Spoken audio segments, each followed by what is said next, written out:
Story RH, le podcast RH qui ne vous raconte pas d'histoire. Bienvenue à toutes, bienvenue à tous. History is made of stories.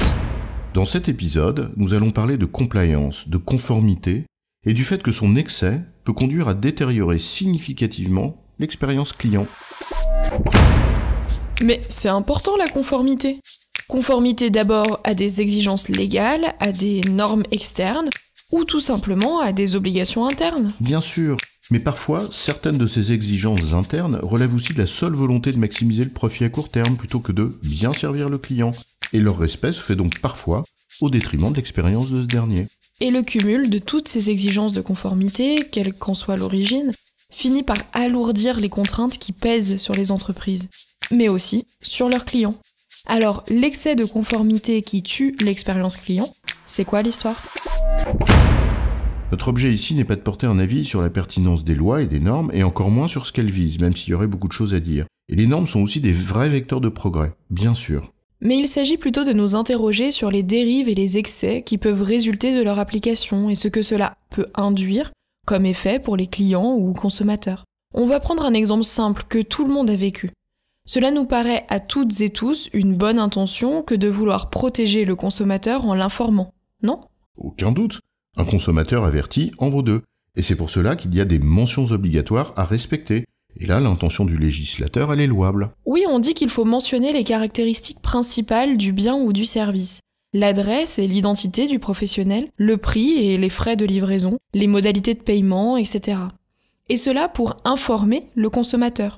Sauf que, dans la pratique, cela peut avoir l'effet inverse. À la radio, par exemple. Ce message publicitaire sur notre service de promotion de la bêtise en barre vous a été délivré par la société Pipotron Consulting, spécialiste mondial de la punchline aussi vide qu'inutile et du consulting for good high-tech pipo. Offre soumise à condition mais quand même très chère pour ce que ça vaut. À consulter sur notre site internet www.com sous réserve que vous ayez accepté les consentements des cookies car nous sommes totally compliant RGPD dont on a strictement rien à foutre mais on n'a pas le choix donc on vous l'a dit très vite parce que putain ça coûte quand même très cher la minute d'antenne.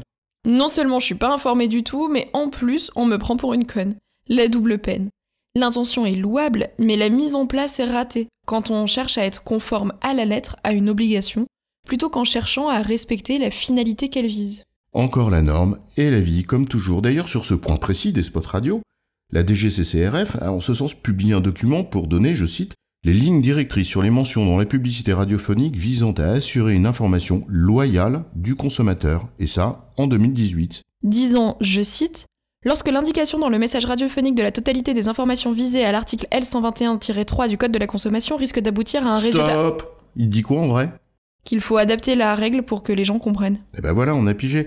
Et donc, on repart dans l'interprétation, ce qui est intelligent en soi, mais comme personne ne veut prendre de risques, alors on continue quand même. Combien d'exemples nous pourrissent la vie comme ça ? Et à la fin, c'est le client qui en pâtit.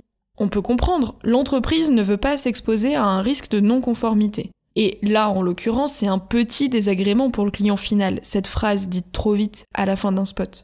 Autant dire, rien à côté du risque que je ne veux pas prendre. Oui, bien sûr, sauf que ça a un effet induit bien plus dévastateur, parce que lorsque tu fais ça, ma manière d'interpréter, moi en tant que client, est différente. C'est pas juste le désagrément d'entendre une phrase par une voix de crécelle qu'on n'entend plus guère que dans les messes du dimanche matin. Au fond, ce que je me dis, c'est qu'en expédiant la phrase, en vérité, tu te fous de ton obligation de m'informer. Et cela nourrit en moi l'image d'une entreprise soucieuse de ses risques, de ses marges, mais pas de moi, en tant que client. Et au fond, ça m'énerve profondément. On aurait pris le risque d'adapter en intelligence comme y invite le texte de la DGCCRF, je me serais dit, tiens, ils font un effort pour que je sois informée. C'est bien. Alors que là, tu te dis, le petit risque lié à tomber sur un inspecteur qui applique à la lettre et réfute l'interprétation intelligente du texte, eh bien t'es même pas prêt à le prendre pour informer tes consommateurs. Entreprendre donc prendre des risques, ou fourguer et faire de la marge sans en prendre ? Mais du coup, Patrick, pourquoi est-ce qu'on parle d'expérience client dans Story RH ? Normalement, on parle plutôt de management, de RH, etc., non ?